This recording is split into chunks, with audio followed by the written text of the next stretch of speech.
Okay, so the top question you guys asked me is, why am I not losing weight? I have a couple of reasons as to why I think some of us are struggling more than others.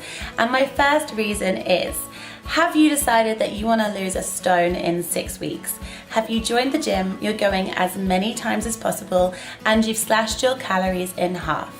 If that is so, yes, you will lose weight, but in 6 weeks' time, you will have exhausted yourself, you won't have anywhere to go, and you'll reach a plateau with no further weight loss. What do we want to do? Right, when I have a client and they come to me and they have a weight loss idea, if they're completely new to the whole healthy lifestyle, we have the best situation ever. Because what I want to do is I want to find out naturally how many calories that person is eating on a daily basis. Something like MyFitnessPal is perfect for this. I'll get them to input their diary for about a week and we'll work out an average amount of calories, and hopefully they haven't brought them down too low. Next, working with them, I will help them to find the most amount of calories they can have without putting on weight. So for me, I can eat about 2,300 calories a day without exercise, and I will just about make sure that I maintain my weight anymore, and I will put on weight. So for me, I can't eat any more than that. 2,300 is pretty amazing. So I try to find this out with all my clients. Once we found it, we make sure that those 2,300 calories are good calories. We're not just eating Mars bars and crap food. It's 2,300 of really high nutrient rich foods. Of course, there can be the odd Mars bar in there if you want as well, but the main majority of it is good foods. Next, we incorporate some exercise. So if you're new to the whole thing, exercise is going to make you lose weight anyway. You don't need to be doing it 5 times a week. Just the one day will be a change to your body and will increase on weight loss. So we start slow and we go for like 3 days or whatever it is you can actually fit into your schedule. So if we can do 3 days of workouts, fantastic. We stick with this until we have some weight loss, and then when we plateau, we have so much room to go. We can either add in a new day of exercise, or we can increase the cardio, or we can reduce a couple of calories, or we can change your macros so we can reduce your fat or reduce your carbs. We have so many ways to go before you are exhausted, before you're in the gym 3 times a day because you have nothing else you can do, and before you're on living on like 1,000 calories. I want you guys to be really sensible with your bodies.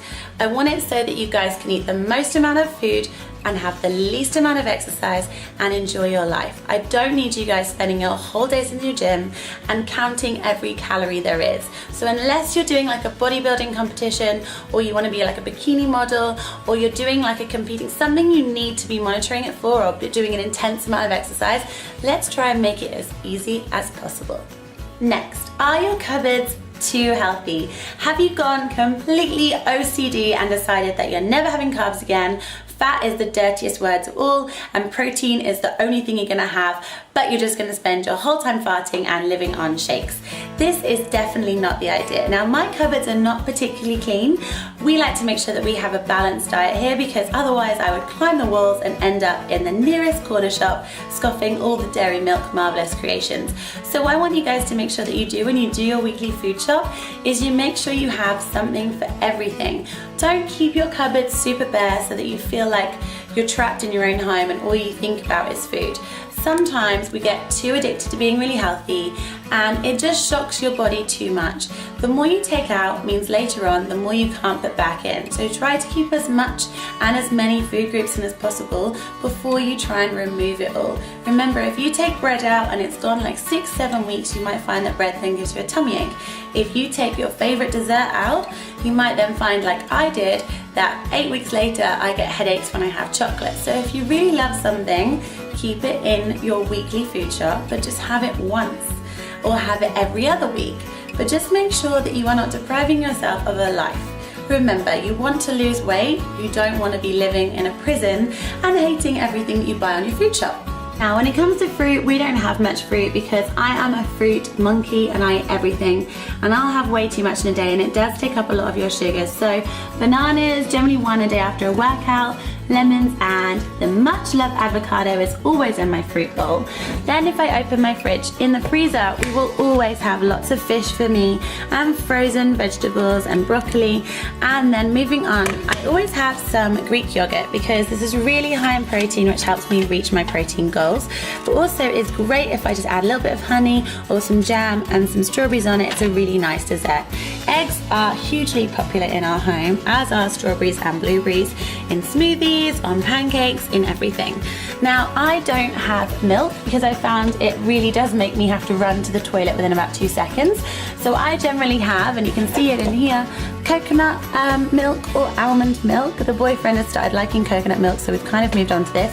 Yes, there is Disaronno in my fridge because I love it. We also have chicken and obviously all the meat for my boyfriend. We have tomatoes, mushrooms. I think that's a mushroom. Are you a mushroom? Yeah, you're a mushroom. We have lots of bottled water because for me this makes my life a lot easier. We buy 6 bottles when we do our food shop and I can take them to work, fill them up, put some lemon and mint in. We also have our spinach and we have loads of beers because we have great friends and I love beer. In our vegetable little section here there isn't that much because a lot of it we have is frozen. So sweet potatoes are always a big yes in my household, and courgettes are something I love, and again another beer because the broccoli is already in there and I have tomatoes, and that's pretty much it for the vegetables at the moment. Nail varnishes are obviously part of your nutritional guide and again beers again. So our fridge has kind of got a little mixture going on, and then moving in we always have the porridge because this is my favorite thing for breakfast. And let's talk, woo, I'm getting caught, cable's getting caught. Let's talk the cupboard. So we are a very busy family here, and I know it's lazy, but we have recently been buying these Tilda rices because, oops, it's gonna drop, because it's already measured out, it's microwavable in 2 minutes, and I know how many carbs there are in that. So one of these is pretty much half of my daily allowance of carbs. So it really helps me out. We also have like lean greens, we have some superfoods going on in here. Moving down, there is bread, okay? I love bread, but it has to be fresh bread, otherwise I am the size of a 9-month-old pregnant lady within about 5 minutes. Again, I've got some quinoa in here, which is great for protein. We've got nuts.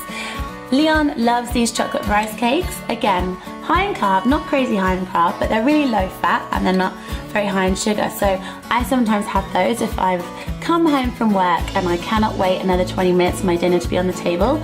I will ransack and have one of those. And then we have our section of drugs. Not fun to eat, but really good to keep me alive. So that's what I mean by keeping your cupboards full of everything. There was also chocolate. It's now in the bin. Hold on. In here because I've already finished it. It's only been in the cupboard for about 2 days and it's gone. But do you know what? I really enjoyed it. Next, are you a stressed person? Now I know in my holiday vlog I talked about how I was normally a level 9 and I always try to bring myself back down to a 3. Now stress is hugely important for weight loss. Some people are really lucky and they lose weight when they're stressed, but most of us don't, and I'm definitely one of those. I don't know if you've ever felt really stressed and just felt like your stomach has swollen by like 20 inches. Now it won't have swollen by 20 inches unless you're extremely unlucky, but it may well have deposited a little fat layer around your middle to keep you safe. Now, when your stress levels are high, your body thinks that you are going through a hard time, and cortisol levels rise. It's like a fight or flight, so it's kind of like you're in danger. It thinks that you might starve and therefore tends to hold onto everything you eat and stores more fat around your organs to protect you. So, the more stressed you are, the more you're going to feel like you have love handles, and the more you're then going to get more stressed. It's the worst vicious cycle. A bit like when your skin goes really crap, and so you spend loads of money on acne treatments and it gets worse and then it continues, but the days when you forget about your skin is absolutely fine. So if you can try to relax and de-stress as much as possible, you will help to reduce your cortisol levels and relax your body. We all know that when we go on holiday, even though we drink a lot and our food's completely different, we generally feel 10 times sexier and 10 times slimmer. And it's not just down to that sexy tan. Should we go? Yeah, let's go. Come on. So next question, when was the last time you switched up your routine? When I got Stephen, I started to lose weight, and it was because I was just going for 2 extra walks a day. So sometimes you don't need to make the biggest change, just a small change will be enough to affect your weight. If, however, you have been doing the same thing for the last 2 years, it's not going to be enough any longer. That doesn't mean you have to do more, but it means you need to change it. So change the intensity, change what you're doing, add a night of dancing to your friends, add a lunchtime walk or a moonlit walk after dinner with your boyfriend. Change your routine. If you don't feel like you're getting the same benefits as you once were, you need to change it. Now, if you've never done anything, all you need to do is add in a little something.